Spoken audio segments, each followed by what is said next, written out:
오늘 우리에게 주신 하나님의 말씀은 이사야 11장 1절부터 9절 말씀입니다. 이사야 11장 1절부터 9절 말씀입니다. 다 함께 한 목소리로 함께 읽도록 하겠습니다.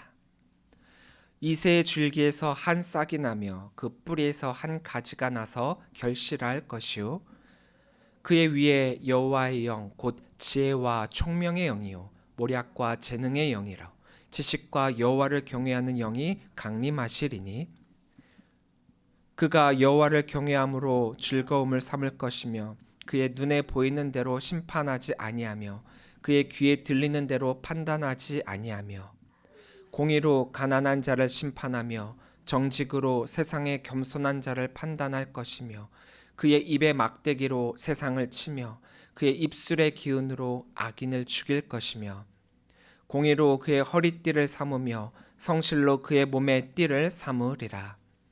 그때에 이리가 어린 양과 함께 살며 표범이 어린 염소와 함께 누우며 송아지와 어린 사자와 살찐 짐승이 함께 있어 어린 아이에게 끌리며 암소와 곰이 함께 먹으며 그것들의 새끼가 함께 엎드리며 사자가 소처럼 풀을 먹을 것이며 젖 먹는 아이가 독사의 구멍에서 장난하며 젖된 어린아이가 독사의 굴에 손을 넣을 것이라. 내 거룩한 산 모든 곳에서 해됨도 없고 상함도 없을 것이니 이는 물이 바다를 덮음같이 여호와를 아는 지식이 세상에 충만할 것임이니라. 아멘. 할렐루야. 주의 성소에 기쁨으로 예배를 드리러 나오신 우리 모든 성도님들을 주님의 이름으로 사랑하고 축복합니다. 우리 옆에 계신 분들과 함께 인사 나누겠습니다. 사랑합니다. 축복합니다. 사랑합니다. 축복합니다.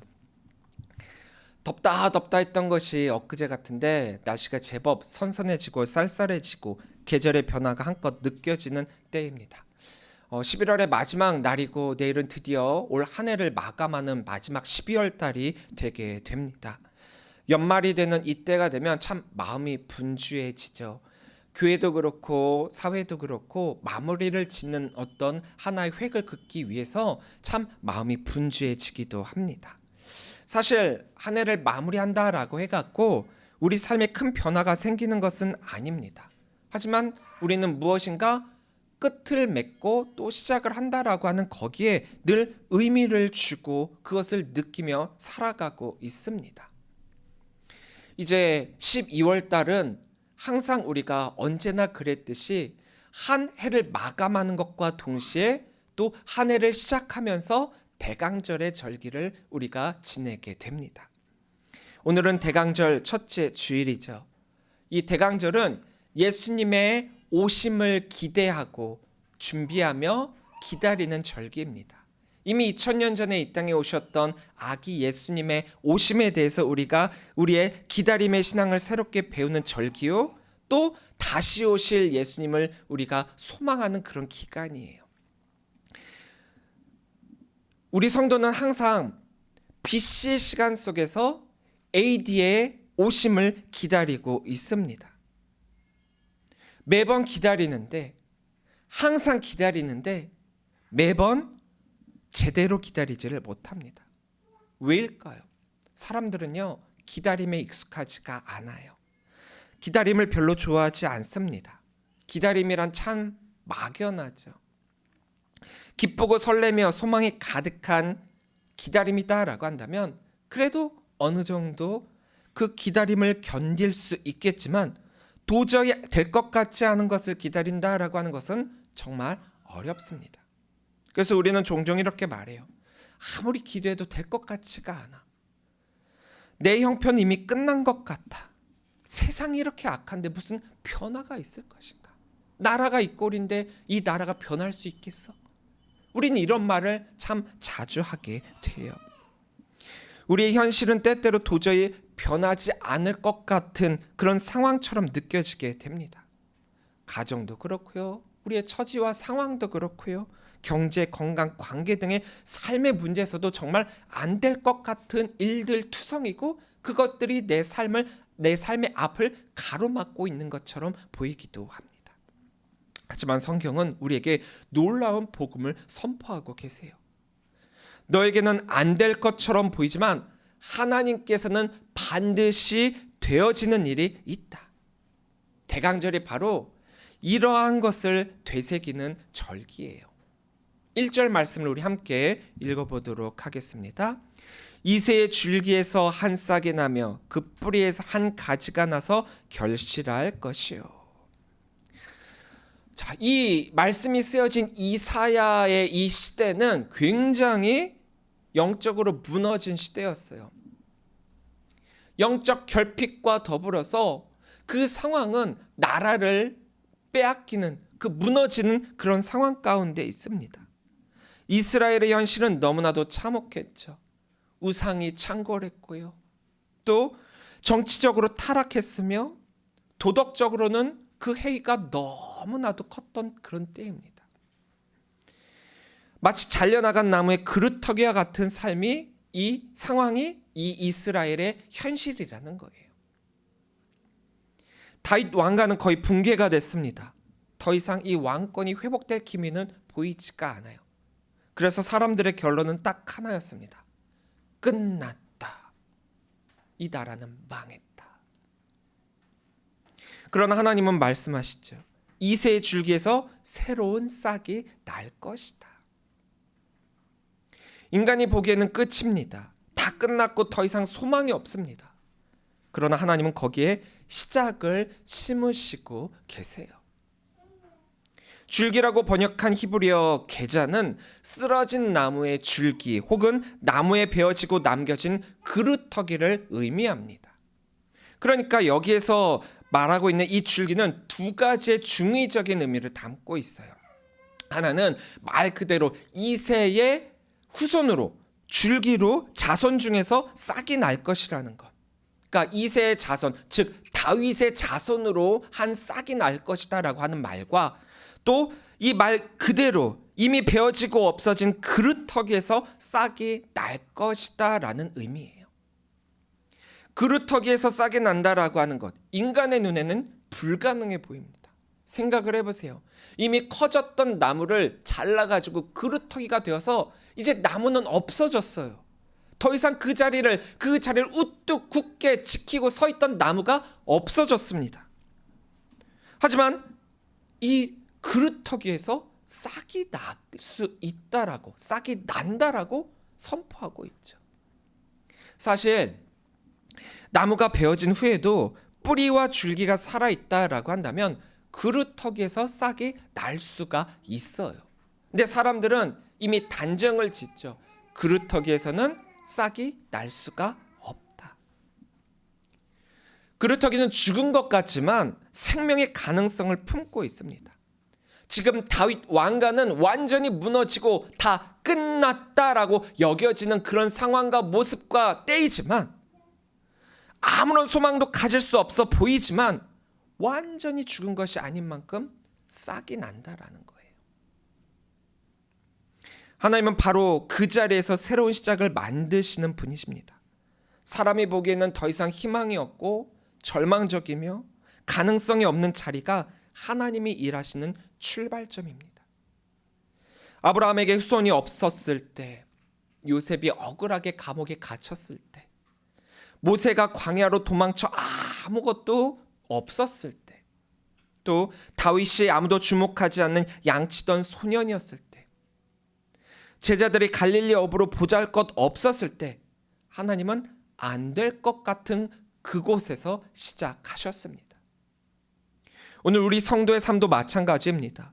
어쩌면 우리 안에 깊이 자리 잡고 있는 마음의 상처와 영적 낙심이 도저히 회복될 것 같지 않은 그런 생각이 들 때가 있습니다. 하지만 잊지 마시기 바랍니다. 하나님께는 끝이 없다라는 사실을 말해요. 하나님은 언제나 시작이 있을 뿐입니다.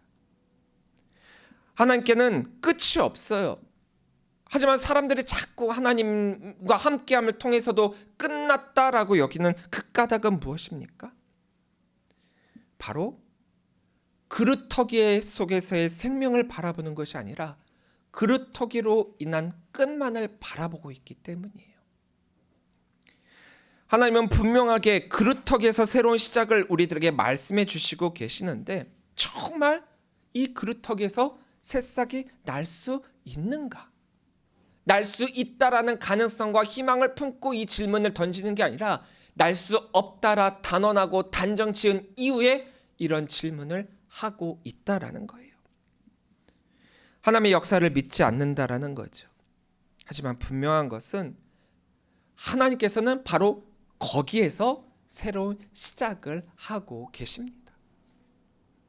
이미 잘려져 버릴 것 같은 관계도, 회복이 불가능할 것 같은 그런 마음도, 꿈도 비전도 사라진 그 자리에서 하나님의 그 싹은 그 그루터기에서 돋아나고, 생명이 죽을 것 같은 그 자리에서 피어나고, 희망은 절망에서 시작이 된다라는 말입니다. 2절입니다. 그의 위에 여호와의 영 곧 지혜와 총명의 영이요 모략과 재능의 영이요 지식과 여호와를 경외하는 영이 강림하시리니. 자, 여기에서 말씀하고 있는 이 싹이 누구입니까? 바로 예수 그리스도이시죠. 이런 불가능할 것 같은 이런 상황 가운데 예수 그리스도를 우리들에게 보내주시겠다 말씀하고 계세요.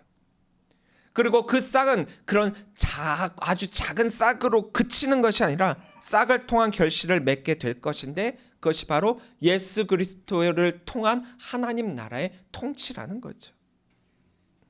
예수님이 다스리시는 나라는 일단 질부터 다릅니다. 세상 왕들이 다스리는 그런 나라와 질부터 다르다라는 거죠. 왜냐? 방금 우리가 읽은 이 말씀처럼 예수님은 지혜와 총명의 영, 모략과 재능의 영, 지식과 여호와를 아는 그 경외하는 영, 이 6가지의 영이 그 위에 충만하게 임하셨기 때문입니다. 그래서 예수님은 단순한 인간의 지도자들과 다르다라는 거죠. 하나님의 영으로 충만하신 분입니다. 세상의 권력자들은 힘으로 나라를 다스리지만 예수님은 지혜와 공의로 다스리십니다. 3절부터 5절 말씀입니다. 그가 여호와를 경외함으로 즐거움을 삼을 것이며 그의 눈에 보이는 대로 심판하지 아니하며 그의 귀에 들리는 대로 판단하지 아니하며 공의로 가난한 자를 심판하며 정직으로 세상의 겸손한 자를 판단할 것이며 그의 입의 막대기로 세상을 치며 그의 입술의 기운으로 악인을 죽일 것이며 공의로 그의 허리띠를 삼으며 성실로 그의 몸의 띠를 삼으리라. 세상의 상식이 무너지는 통치입니다. 예수님이 오시면 세상은 더 이상 이전의 세상이 아닙니다. 전혀 다른 질서가 세워지게 된다라는 거죠. 세상은 힘 있는 자가 승리한다라고 말합니다. 돈 있는 자가 선택받았다라고 말합니다. 목소리 큰 사람이 정의를 이긴다라고 말합니다. 그래서 우리는 자꾸 이것이 현실적인 상식이라고 착각하게 됩니다. 자꾸 되뇌이게 되죠. 이것이 상식이고 이게 현실이고 이게 진짜야. 하지만 예수님은 세상을 공의로 판단하시고 상한 마음을 싸매시며 억눌린 자를 일으키시는 왕으로 통치하십니다. 세상의 상식은 불의한 세상이죠. 부한 마음보다 상한 마음이 더 많을 수밖에 없고 억눌린 자들이 많은 세상입니다. 근데 이상하지 않습니까? 이게 어떻게 상식적인 세상이 될 수가 있죠? 도무지 상식이라 여겨지지 않는 그 세상이 지금껏 이 세상의 상식이었습니다. 하지만 우리가 당연하다 여기던 이런 것들이 사실은 당연한 게 아니라는 거죠. 그렇기에 예수 그리스도가 오셔서 다스리시는 그 통치가 바로 진정한 평범함을 이루는 통치가 된다라는 거예요. 비상식이 진짜 상식이 되는 통치. 낮은 자가 높아지고 강한 것보다 순결한 자를 더 우위에 인정받게 하며 가진 자보다 의로운 자가 존귀를 얻는 것. 우리들의 생각으로 이해가 되지 않는 방법이지만 이것이 진짜 평범하며 진짜 상식이라는 거예요. 예수님은 힘으로 세상을 변화시키지 않으셨죠. 십자가의 사랑으로 세상을 뒤집으셨습니다. 이건 역시도 세상에서 볼 수 없는 방식입니다. 하지만 우리는 세상의 방식으로 성공을 증명하려고 하다 보니까 상식이 비상식이 되고 비상식이 상식이 되었던 거예요. 하지만 예수님의 통치를 받는 그 나라야말로 진짜 상식의 나라가 되는 것입니다. 6절부터 8절 말씀입니다. 그때 이리가 어린 양과 함께 살며 표범이 어린 염소와 함께 누우며 송아지와 어린 사자와 살찐 짐승이 함께 있어 어린아이에게 끌리며 암소와 곰이 함께 먹으며 그것들의 새끼가 함께 엎드리며 사자가 소처럼 풀을 먹을 것이며 젖먹는 아이가 독사의 구멍에서 장난하며 젖된 어린아이가 독사의 굴에 손을 넣을 것이라. 앞서서 말씀드렸던 사회적 동물로서의 이성적 판단이 가능한 인간들 나라에서의 상식에 대해서 이야기했었다라고 한다면 이제는 본능적 동물로서의 상식에 대한 이야기예요. 그러니까 동물의 세계에서는 본능만이 지배를 하잖아요. 본능은 가장 우선순위가 약육강식입니다. 강한 자는 살고 약한 자는 죽는다. 이것이 아주 지극히 당연합니다. 이것은 자연적 법칙이기 때문에 어쩌면 거스릴 수 없는 그런 방법이죠. 육식동물과 초식동물이 같이 살 수 없습니다. 친구가 될 수 없다라는 거죠. 더 강한 동물이 약한 동물을 잡아먹는 게 지극히 당연한 세계예요. 이리는 어린 양을 잡아먹습니다. 표범은 어린 염소를 노립니다. 사자는 초식동물과 함께할 수가 없지요. 이것이 지극히 당연하다면 당연한 자연의 법칙입니다. 그리고 우리는 이것을 아주 당연하게 받아들이고 있고요. 하지만 하나님은 이렇게 말씀하십니다. 그때가 되면 함께 살게 된다. 이게 무슨 의미입니까? 예수님의 통치 아래에서는 우리가 불가능이라 여기던 그런 관계가 회복된다라는 거죠. 사람의 힘으로는 결코 어떻게 할 수 없었던 그런 관계, 용서할 수 없는 사람, 또 평생의 상처와 깨어진 믿음, 끊어진 공동체. 우리는 이것들을 어떻게 할 수 없다라 치부하며 그렇게 흘러가고 있지만 예수님의 통치가 있는 하나님 나라가 임하면 하나님은 그것들을 회복시키시며 하나 되게 하신다라는 거예요. 회복입니다. 예수님의 통치가 이루어지는 나라는 회복이에요. 회복의 의미를 한번 다시금 되새겨 볼까요? 회복은요, 원래는 그렇지 않은 것을 원래대로 돌린다라는 의미예요. 즉, 이 세상에 회복이 있어야 된다라고 하는 얘기는 우리가 상식이고 당연하다였던 이것이 사실은 상식도 아니고 당연한 것도 아니었다라는 거죠. 그것을 다시금 처음으로 돌린다라는 거예요. 여기에는 약육강식도 상식이 아니라는 거죠. 도저히 함께 있을 수 없는 존재들이 서로 해하지 않고 함께하는 것. 약한 자와 강한 자가 함께하고 포식자와 희생자가 함께 하나의 공동체를 이루는 것. 불가능할 것이다 여겨지는 것들이 이루어지는 것. 이것이 바로 예수 그리스도가 통치하는 하나님의 나라라는 거예요. 이것은 정치적 이상도 아닙니다. 이루어질 수 없는 것을 그냥 우리가 꿈꾸는 그런 우리의 막연한 꿈도 아닙니다. 인간 사회의 도덕적 개선을 말하는 것도 아닙니다. 예수 그리스도가 이 땅에 오시기에 가능한 것입니다. 사람이 만들 수 있는 나라가 아니고 하나님이 이루실 나라예요. 진짜 상식의 나라, 예수님의 통치를 받는 나라, 이게 하나님의 나라라는 거죠. 하지만 안타깝게도 우리는 아직 이런 나라를 보지 못하고 있습니다. 전쟁은 여전히 있고 불평등도 여전하며 우리의 마음에는 상처와 갈등과 또 죄의 흔적이 여전히 남아 있습니다. 그래서 대강절은 기다림의 절기예요. 예수님의 오심을 기억하고 아직 완성되지 않은 하나님 나라를 바라보는 시간입니다. 현실은 아직 안 될 것 같은 상황이지만 우리는 믿고 있다라는 거죠. 예수 그리스도가 오시면 반드시 되어진다라는 것을 말입니다. 그래서 우리는 포기하지 않고 체념하지 않고 믿음의 그 등을 밝히며 걸어가고 있는 거예요. 마지막 9절입니다. 내 거룩한 산 모든 곳에서 해됨도 없고 상함도 없을 것이니 이는 물이 바다를 덮음같이 여호와를 아는 지식이 세상에 충만할 것이니라.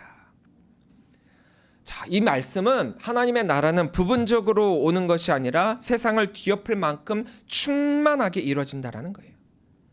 예수님의 오심으로 시작된 이 나라는 예수님이 다시 오시는 날 완성이 됩니다. 그때는 하나님께서 죽은 듯 보이는 이 그루터기와 같은 우리의 인생 위에 새싹을 틔우실 것입니다.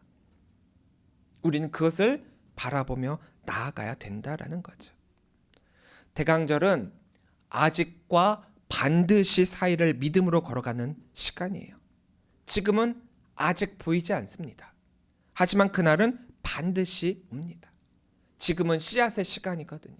씨앗. 별것 아닌 것 같고 보잘것 없는 것 같고 심겨졌지만 아직 생명이 없는 듯 보이지만 그 안에는 생명이 있습니다. 이 씨앗이 심겨지고 그것이 자랄 때까지 우리는 기다려야 돼요. 씨앗은 이미 심겨졌죠. 2000년 전 아기 예수님이 이 땅에 오심으로 말미암아 그 씨앗은 심겨졌습니다. 그렇다면 이제 우리는 기다려야죠. 이 기다림의 시간을 잘 견뎌야죠. 다가오는 성탄을 기다리며 우리는 다시 믿음의 고백을 해야만 합니다. 안 될 것 같지만 예수님이 오시면 반드시 이루어진다. 아직은 미완이지만 하나님의 나라가 완성될 것이다. 내 안에 있는 그루터기에 새싹이 튀어질 것이다. 우리는 이런 기다림의 시간을 갖고 있습니다. 이제 대강절은 이미 시작되었지만 아직 완성되지 않은 그 나라를 기다리는 절기예요. 이미 오신 예수님에 대해서도 다시금 되새기고 다시 오실 그 예수님에 대해서도 우리가 철저히 준비해야 된다라는 것입니다. 아직 예수님이 이 땅에 오시지 않으셨기 때문에 비상식이 상식이 되어는 그런 세상에 살아가고 있습니다. 우리가 그런 세상을 살아가고 있다라는 거예요. 그렇게 보이는 현실에 순응하고 때로는 예수님을 모른다. 때로는 예수님을 부인하고 또 어떻게 보면은 그 예수님을 우리가 저주하기까지도 하는 그런 삶을 살아가고 있죠.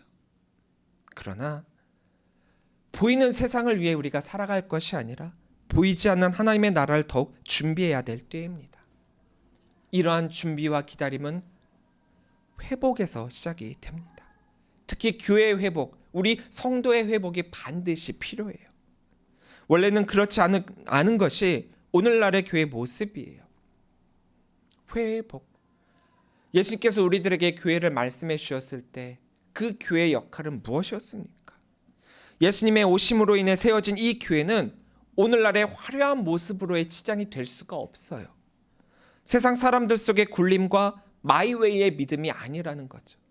세상의 방식을 따라가는 공동체가 절대로 아니라는 거예요. 교회가 작은 하나님 나라가 되기 위해서는 세상의 상식이 아니라 예수님의 통치가 상식이 되는 나라가 되어야 합니다. 세상이 말하는 이 방법으로 교회가 되어진다라고 한다면 그게 어찌 하나님의 나라가 되겠습니까? 그건 세상의 나라이죠. 내가 바뀌는 자리에서 하나님의 나라는 시작이 되는 것입니다. 그 자리에 예수님이 함께 하시고 또 우리는 그렇게 예수님의 방법으로 우리가 이 교회와 나의 신앙을 회복시켜야 되지 않겠습니까? 그리스도의 사람은 기도로 움직이고 말씀으로 판단하고 사랑으로 참으며 공의로 행동을 합니다. 이게 교회의 방법이에요. 우리는 그런 교회를 살아가야 합니다. 군대에 가서 가장 힘든 걸 하나 꼽으라라고 한다면 전 훈련은 아니었던 것 같아요. 제가 볼 때는 가장 힘든 게 경계예요. 경계는 짧게는 한두 시간, 길게는 뭐 말뚝박는다라는 표현을 쓸 만큼 뭐 8시간까지도 그 자리에서 그 자리를 지켜야 되는 그런 것이 경계입니다. 적이 언제 올지 몰라서 깨어 대비하고 준비하고 맞이해야 되는 게 경계예요. 그래서 이런 아주 유명한 메가더 장군의 말이 있습니다. 작전에 실패한 지휘관은 용서해도 경계에 실패한 지휘관은 용서할 수 없다. 이거는 군대에서 이 경계의 중요성을 굉장히 어필하는 말이거든요. 경계를 뚫고 한국에 귀순한 북한 사람들이 있을 때마다 뉴스에서 보도를 하고 우리는 환영을 하고 대단한 일을 행했습니다라고 그렇게 축하를 하지만 정작 그 자리를 뚫고 들어왔기 때문에 경계를 섰던 사람들은 이 경계 실패에 대한 중대한 벌을 받게 됩니다. 경계에 실패한 사람은 용서받을 수 없기 때문이죠. 약간은 다르지만 우리도 이 경계를 서는 사람이에요. 다르다는 것은 경계는 적이 올 것을 대비하며 준비하지만 우리는 적이 아니라 예수 그리스도를 기다리는 경계를 서야 된다라는 거죠. 이 대강절이 바로 그런 경계의 시간입니다.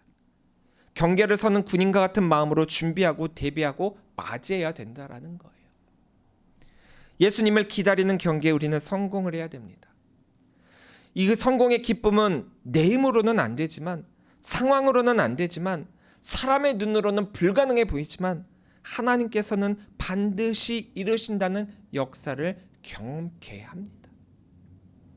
사랑하는 성도 여러분, 이 대강절의 절기는 우리가 신앙을 더욱더 되새기는 훈련의 때입니다. 한없이 지루해요. 언제 오실지 몰라서 너무나도 힘듭니다. 하지만 기다림 없는 믿음은 없어요. 오늘도 하나님이 일하시고 계심을 믿고 견디고 준비해야 됩니다. 하나님 기다리는 사람에게 반드시 역사하십니다. 그러나 그 기다림에는 반드시 순종이 동반되어야만 해요. 하나님이 원하시는 방향으로 조금씩 움직이시기 바랍니다. 내 생각엔 아닌 것 같은데 이해가 되지 못해도 순종하십시오. 해결되지 않아도 믿음의 걸음으로 내디디십시오. 그러면 하나님은 그때마다 그 순종으로 인해 될 수 없을 것 같은 일을 반드시 되어지게 만드는 역사를 우리 삶으로 경험케 만들어 주십니다. 이 믿음으로 여러분들의 가정과 삶에 하나님께서 틔워주시는 우리 삶의 그루터기 가운데에서의 싹을 경험하며 안 될 것 같은 그러나 반드시 되어지는 그 역사를 이루어 가시는 우리 귀한 성도님들이 되시기를 주님의 이름으로 간절히 축원합니다. 이제 되어지는 이 대강절의 이때를 통하여서 여러분들 잘 준비하고 잘 기다리고 그로 말미암아 승리의 기쁨을 맛보시게 되는 우리 귀한 대강절의 시간들이 되시기를 주의 이름으로 간절히 축원합니다. 기도하겠습니다.